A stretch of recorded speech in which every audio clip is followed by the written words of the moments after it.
माथि जहिले जसरी एट्याक भएको छ नि सर्वत्र, वकिलकोमा गयो त्यही, न्यायाधीशकोमा गयो त्यही, जहाँ गयो खालि भ्रष्टाचार, यति भ्रष्टाचार। यहाँ गरिबलाई नाङ्गे झार पारेर उहाँहरूले खानुहुन्छ। सबै राजनीतिमा बस्नेहरूले उहाँहरूले हजम गर्नुहुन्छ।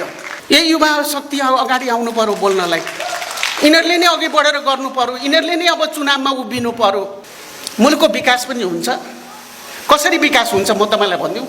आई एम लेडी, म किचन चलाउँछु, भान्सा चलाउँछु।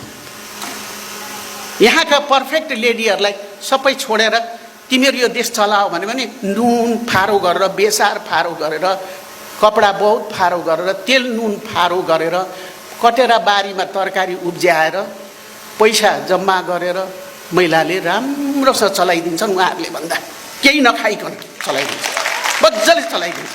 देशमा गर्न सके सबै कुरो छ, गर्न नसके पनि केही पनि छैन। गर्नु पर्यो नि।